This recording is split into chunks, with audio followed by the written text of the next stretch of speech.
موت برحق ہے، سب کو آنی ہے، کیونکہ کل نفس ذائقۃ الموت، ہر نفس نے موت کا ذائقہ چکھنا ہے۔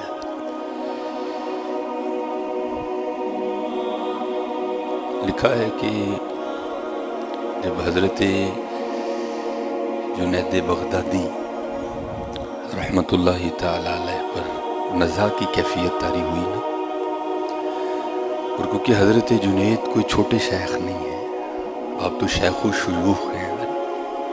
علامہ محمد اقبال رحمۃ اللہ تعالی علیہ نے لکھا بھی نا کہ شوکت سنجر و سلیم تیرے جلال کی نعت، نبی علیہ السلام کی نعت لکھ رہے ہیں، تو حضور کی بارگاہ میں عرض کرتے ہیں صلی اللہ علیہ وآلہ وسلم، شوکت سنجر و سلیم تیرے جلال کی نمود، فقر جنید و با یزید تیرا جمال بے نقاب۔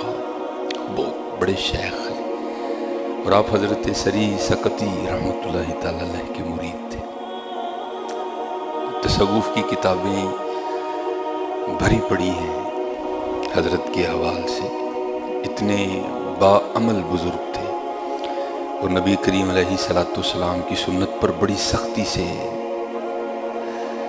چل رہے تھے، پکے تھے بڑے زیادہ، اور کیونکہ جو نبی علیہ السلام کی سنت پر نہیں چلتا وہ تو ولی ہو بھی نہیں سکتا، کیونکہ اکثر احباب یہ بس اتنی آیت پڑھ کے نا بات چھوڑ دیتے ہیں، الا ان اولیاء اللہ لا خوف علیہم ولا هم یحزنون، لیکن یہاں بات ختم نہیں ہوئی، آگے بھی بات باقی ہے۔ وہ کیا ہے؟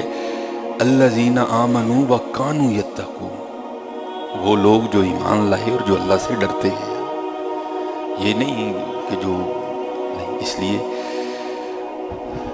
میں اکثر احباب سے گزارش بھی کیا کرتا ہوں کہ ہم اپنا بہت وقت ضائع کرتے ہیں، بہت وقت۔ وہ ایک بزرگ تھے، مجھے اب ان کا نام نہیں یاد، وہ کسی اور بزرگ سے ملنے گئے تو کیا دیکھا کہ وہ نا پانی میں آٹا گھول کے نا کھا رہے ہیں، تو انہوں نے عرض کی حضور آٹا بھی ہے گندا بھی ہے تو پکا کے کھا لیتے۔ فرمانے لگے یار کھانا ضروری ہے کیونکہ اس کے بغیر گزارا نہیں ہے، اگر ہو سکتا تو میں یہ بھی نہ کھاتا، اس لیے نہیں پکایا کہ پکانے میں تھوڑا اور وقت لگ جانا تھا، اس لیے گوند کے کھا رہا ہوں، جو وقت بچ جائے گا اللہ کو یاد کر لوں گا۔ بڑا وقت ضائع کر ویلے ایویں بیٹھے تھے۔ میں کہتا ہوں نا، اور یہ آفت صاحب تو جمعے نو ٹال کے ٹوکو بھائی آٹا ہی کھا رہے ہیں، اینو گناں گا پھر ڈیکاں گا پھر پکے گا پھر چباندیاں بھی ٹائم لگنا ہے، وہ ایسے ہی جی کھانا، جو وقت بچ جائے گا اپنے اللہ کو اور یاد کر لوں گا، اور ہم ویلے بیٹھے ہیں، کوئی بات ہی نہیں، کوئی کام نہیں، ہم ہی بیٹھے ہیں بس۔ اس لیے میرے دوستو محنت کیا کرو، محنت کیا کرو، اور جو کام بآسانی کر سکتے ہو اس کو کرو، باوضو رہو، کوئی مشکل نہیں ہے، بہت آسان ہے، باوضو رہو اور ذکر کرتے رہو، کرتے رہو۔ جو میں اکثر کہتا ہوں نا، اللہ کرے ویسا کرم ہو کہ یہ دل بھی یاد محبوب میں دھڑکنا شروع کر دے، کرم ہو اتنا ہے، نہیں تو کیونکہ جو ہمارے اکابرین ہیں ان کا یہ فکرہ تھا، یہ ان کے احوال تھے حضرت، کیا ہاتھ کار وال دل یار۔ چلو اللہ کرے وہ وقت بھی آئے، لیکن ہم تھوڑا سا بدل لیتے ہیں اس کو فی زمانہ، تو ہم اتنا کر لیتے ہیں ہاتھ کار وال جی بھی یار والا۔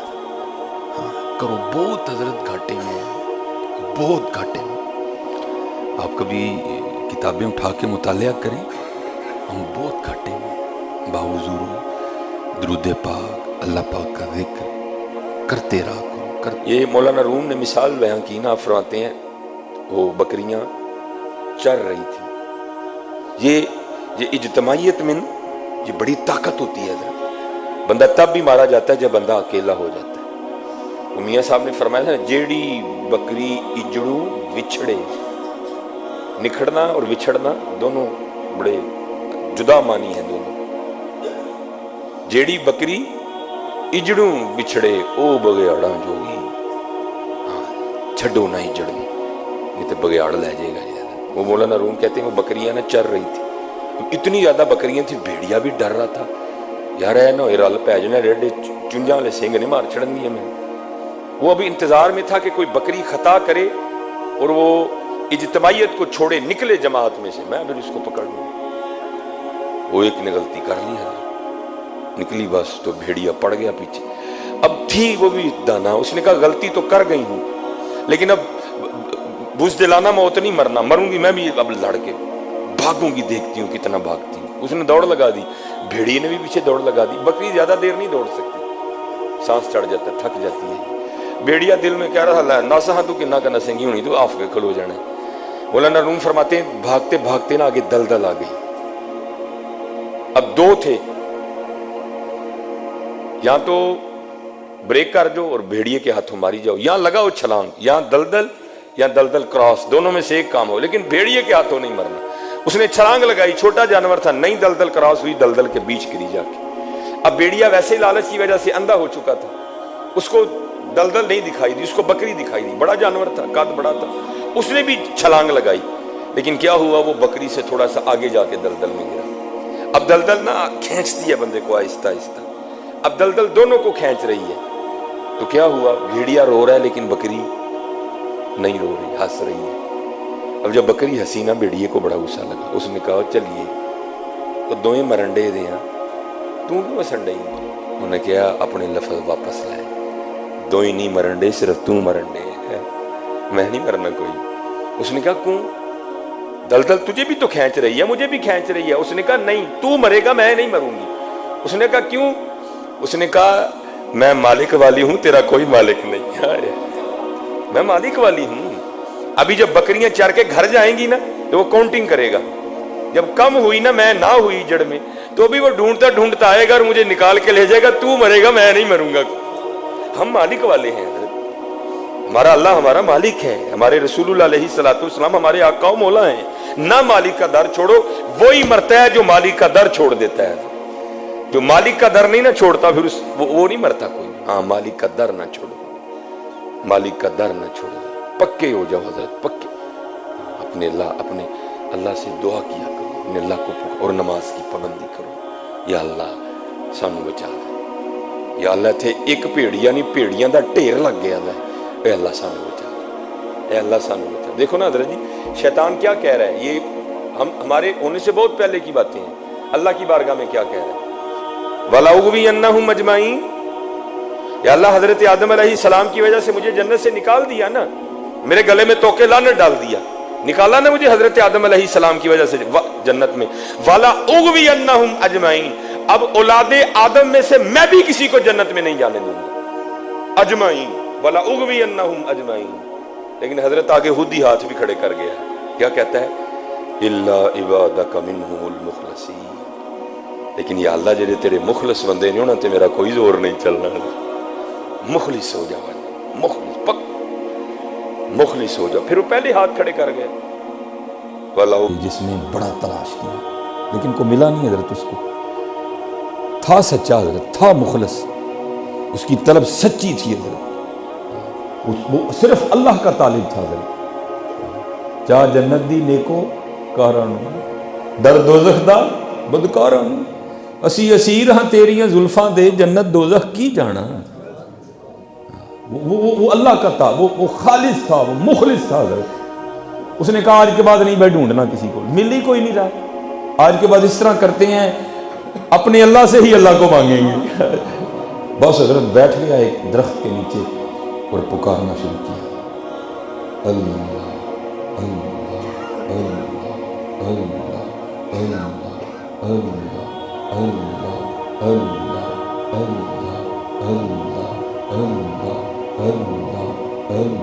اللہ اللہ۔ حضرت اللہ سے زیادہ طاقت کس کے نام میں ہے حضرت؟ مخلص تھا حضرت، سسٹم حرکت میں آیا۔ یہ لکھا ہے کہ حضرت شیخ جنید عصر کے بعد نہ اپنی گھوڑی کو پانی پلانے جایا کرتے تھے دریائے دجلہ کو۔ وہ حضرت جنید نکلے نا، آپ گھوڑی کو اس سمت لے کے جائیں، گھوڑی اس سمت جائے، آپ اس سائڈ والی لگام کھینچیں، گھوڑی اس سائڈ سمت جائے۔ تھے دانا آدمی، اللہ کے ولی تھے، سمجھ گئے کو راز ہے، آپ نے گھوڑی کی لگامیں چھوڑ دی تو گھوڑی وہاں آ کے رک گئی جہاں وہ دل جلا بیٹھ کے اللہ اللہ کر رہا تھا۔ آپ سمجھ گئے کہ اس کے جذب نہیں کھینچا مجھے۔ آپ اترے نیچے، اس کو سینے سے لگایا، وہ جو نعمت اپنے مرشد سے ملی تھی اس کے سینے میں کنورٹ کر دیا، دل ذاکر ہو گیا، دل جاری کر دیا، اندر اللہ اور اللہ کے رسول کی محبت کی شمع جل اٹھی ہے۔ تو حضرت یہ سلوک میں کچھ مقامات ایسے آتے ہیں جب بجھ بھی جاتی ہے، اور جو اہل تصوف ہیں وہ اس حال کو کہتے ہیں قبض ہو جانا، جب انوار و تجلیات کا سلسلہ بندے کے قلب پہ گرنا بند ہو جاتا ہے، اس کو کہتے ہیں قبض۔ تو ظاہر ہے کبھی کبھی دیوا بجھ بھی جاتا ہے اندر کا حضرت جی۔ تو آپ نے نا اس شخص کو کہا، آپ نے کہا وہ جاننا؟ میں کہا نہیں۔ آپ نے فرمایا میں جنید ہوں۔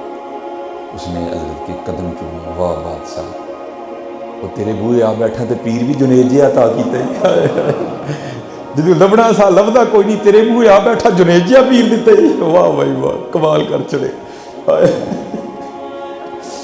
وہ پیر بھی جنید جی عطا کیتے۔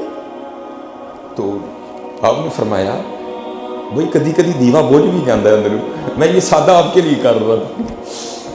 تو کبھی دیوا بجھ جائے نا تو بغداد میرے پاس آنا، میں پھر تیرا دیا جلا دوں گا۔ کمال ہے، یہ پیغام ہے بھائی سب کے لیے، کمال دا۔ وہ کہتا ہے حضور اے دسو میں آیا ہوں کہ تسی آئے؟ بھائی میں آیا ہوں کہ آپ آئے ہیں؟ تو حضرت جنید نے کہا بھائی اب تو میں ہی آیا ہوں۔ وہ کہتا ہے، حضرت جنید کو عرض کرتا ہے حضور ہوں میں انج دے بوئے آ بیٹھا ہوں، لوڑ پے گی جا پہ پھر کسی جنید دی گھوڑی موڑ دے گا۔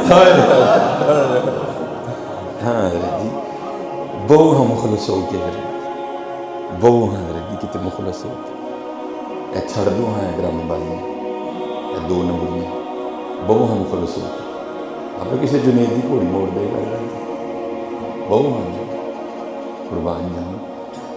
دعا کرو حضرت اللہ اپنی طلب عطا فرمائے، انڈٹھیاں جدی تام دلان، ویکھیا تو نہیں کسی نے؟ اور حضرت جی یہ دیکھیں نا، یہ فانوس ہے، اس کو بندہ نہیں ٹک ٹکی باندھ کے دیکھ سکتا، اس کی روشنی نہیں دیکھنے دے گی، لیکن قربان جاؤں حدیث پاک کا مفہوم ہے جب جنت میں حجاب اٹھیں گے نا اس شاخ کے لیے، سب کو نہیں، اس شاخ کے لیے نا، اور جب اشاق اللہ کو دیکھنا، اللہ کا دیدار کریں گے اشاق، تو حدیث پاک کا مفہوم ہے قربان جاؤں اللہ پاک اتنے سونے ہیں، اور جو اشاق ہیں وہ اللہ کو دیکھنے میں اس طرح محو ہو جائیں گے کہ 500 سال کا عرصہ گزر جائے گا کو آنکھ بھی نہیں جھپکے گا۔ حدیث پاک ہے، انہیں ویکھ لو کہ دنیا دی گندے نظارے کرنے جی انہوں ویکھنا، فیصلہ کر لو بھائی۔ تو پھر کسی دل جلے نے کیا لکھا، انڈٹھیاں جدی تام دلان اتے بن ملیوں جی دی یاری، بن زلفوں جدا قیدی دو جگ، بن نینا مست خماری۔ اگر آپ رومان پڑھنی نہیں چاہیے لیکن جنہوں نے کی ہے نا تو کیا ہوگا، کبھی محبوب کے رخسار کی تعریفیں کر رہے ہیں، کبھی محبوب کے ہونٹوں کی تعریفیں کر رہے ہیں، کبھی محبوب، یہی ہے نا حضرت، لیکن کیا ہے، ان ڈٹھیاں جدی تانگ دلانوں اتے بن ملیوں جدی یاری، بن زلفوں جدا قیدی دو جگ، بن نینا مست خماری، بن ہجروں جدی یاد ستاوے، بن صورت خلق پجاری، آزم اوس دی حمد کی لکھاں، میری حمد دے کس کاری۔ بڑی تیزی سے حضرت گزر رہی ہے، بڑی تیزی سے۔ بچپن تھا، جوانی ہے، اب بس جوانی بھی جانی۔ تو میں نے اس دن بھی پڑھا تھا نا، کالے وال مسافر ہوئے، اس لیے میرے دوستوں تیاری کرو، بس دعا کرو حضرت ہم سیکھنے والے بن جائیں۔ جب آپ سیکھنے والے بن جاؤ گے تو پھر سیکھنے کے لیے ارد گرد بہت کچھ ہے، بہت کچھ ہے۔ وہ میں پڑھ رہا تھا کہ کوئی بزرگ کیسے بنا، کوئی وجہ ہوتی ہے نا پھر بندہ بزرگ بن جاتا ہے۔ وہ کہتے ہیں بزرگ کہ میں نا رات کو تقریباً 1 بجے اٹھا تو کیا دیکھا کہ بیٹی نا کتاب کھولے پڑھ رہی ہے، تو ظاہر باپ کی محبت تھی، تو کہتی ہیں میں نے اپنی بیٹی کو کہا بیٹا 1 بج گیا, سو جا. کیوں پڑھ رہی ہے؟ وہ کہتی نہیں بابا آج پڑھنا ضروری ہے. کہتے خیر میں آ کے اپنے کمرے میں لیٹ گیا. تو 2 بجے تو میں پھر گیا تو دیکھا تو بیٹی پھر پڑھ رہی ہے. تو کہتے میں نے کہا بیٹا 2 بج گئے ہیں, کیا ایسی آفت آ پڑی کہ تو اب بھی پڑھ رہی ہے؟ تو وہ بزرگ کہتی ہیں, میری بیٹی آگے سے جواب دیتی ہے, ابا صبح ہفتے کا آخری دن ہے اور ٹیچر نے کہا تھا کہ صبح میں نے پورے ہفتے کا ٹیسٹ لینا ہے, تو میں اس لیے محنت کر رہی ہوں کہ اگر میں اس پورے ہفتے کے ٹیسٹ میں فیل ہو گئی تو استاد بھی ناراض ہوگا اور کلاس فیلو کے سامنے بے عزتی بھی ہوگی. اور فرماتے تیر بن کے یہ فکرہ دل کو لگا, یار 1 ہفتے کا امتحان ہے اور اس کو کتنی فکر ہے کہ میں نے اپنے ٹیچر کو 1 ہفتے کا امتحان دینا. وہ بندے تجھے کوئی فکر نہیں, تو نے رب کو پوری زندگی کا حساب دینا جا کے. تجھے کوئی فکر نہیں, تو نے بھی تو رب کو جا کے ساری زندگی کا حساب. ہاں حضرت قرآن کریم ہے, افحسبتم انما خلقناکم عبثا, کیا تم نے سمجھا میں نے تمہیں ایم ہی پیدا کر دی, وانکم الینا لا ترجعون, اور کیا تم میری بارگاہ میں پیش نہیں کیے جاؤ گے؟ حساب تو حضرت ہونا ہے, حساب تو ہونا ہے. ثم لتسألن یومئذ عن النعیم. اور میں تو اکثر حضرت کہا کرتا ہوں, اگر وہ حساب لینے پہ آ گیا تو حضرت میں تو اس چادر کا بھی حساب نہیں دے سکتا. حضرت اللہ معافی دے دے, میں تو اس چادر کا بھی حساب نہیں دے سکتا. لیکن حضرت فکریں بدل گئی نا, باتیں بدل گئی. آج ہر دوسرے بندے نے بس یہی بات بنا رہے, اور نہیں جی اسی کلے نہیں جناب, ساری دنیا خراب, جدو ہوئے گا حساب وہ تو دیکھ لیں. کون دیکھ سکتا ہے حضرت اسے کوئی نہیں دیکھ سکتا. ہاں اس لیے میرے دوستو آج وقت ہے, آج تیاری کرو, حساب تو ہوگا. حضرت ہم تو دنیا میں مست ہو گئے. یہ ایک روایت میں لکھا ہے کہ ایک دن صحابہ علیہم الرضوان نے حضور نبی علیہ السلام کی بارگاہ میں عرض کی, اے اللہ کے رسول علیہ السلام ذرا ہمیں بتائیں کہ حساب کس طرح ہوگا. تو اللہ جل شانہ کبھی آپ کو تو صرف اس طرح کرنا کہ کبھی دوپہر کے وقت جوتی اتار کے سڑک پہ پاؤں رکھ دینا, آپ کو لگ پتہ جائے گا سرزمین حجاز میں کتنی گرمی ہوتی ہے. تو لکھا ہے کہ حضور نبی علیہ السلام اپنے صحابہ کو باہر لے گئے, تو ایک گول سا پتھر پڑا تھا. تو آپ نے فرمایا میرے صحابہ ننگے پاؤں اس پتھر پہ کھڑے ہو جاؤ, اور جو چیزیں تمہارے گھر میں پڑی ہیں نا سب کا نام لو. تو اب جس کے گھر میں جتنا سامان زیادہ تھا اس کے پاؤں بھی اتنے جلے. حضرت صحابہ کو بڑی تکلیف, اپنے گھر میں پڑی ہوئی چیزوں کا حساب نہیں دے سکے. لیکن حضرت حساب تو ہونا ہے, حضرت حساب تو ہونا ہے. ہاں آج حضرت کوئی سلسلہ کرو, لیکن حضرت جیسے میں نے کہا نا یہ فکریں بدل گئیں حضرت, جہتیں بدل گئیں, سوچیں بدل گئیں, دنیا غالب آ گئی. اقبال نے بڑا خوبصورت لکھا تھا, کبھی آپ موقع ملے اقبال کو پڑھنے کا, حکیم الامت شاعر مشرق علامہ ڈاکٹر محمد اقبال رحمۃ اللہ تعالی. تو اقبال نے لکھا ہے, جس کا عنوان رکھا ہے اس نے ابلیس کی مجلس شورا, ابلیس کی مجلس شورا. وہ کافی اس کے اشعار ہیں, پہلے چھوٹا شیطان بولا, پھر بڑا شیطان بولا, شیطان نے سب کی سن لی. جب سب کی سن چکا نا تو پھر شیطان خود بولا, اور پھر شیطان کیا بولتا ہے؟ شیطان کہتا ہے جانتا ہوں میں یہ امت حامل قرآن نہیں, تو مجھے ان سے کیوں ڈرا رہے ہیں؟ میں جانتا ہوں اس امت نے قرآن پاک الماریوں میں رکھ دی ہیں, یہ امت میرا کچھ نہیں بگاڑ سکتی. اب وہ سر کی قرآن پاک پردے والے بابے گئے حضرت, اب نہیں مجھے نہیں ڈر لگتا ہے اس. اب اس امت کا اوڑھنا بچھونا قرآن نہیں ہے. میں اسے جانتا ہوں میں یہ امت حامل قرآن نہیں ہے, وہی سرمایہ داری بندہ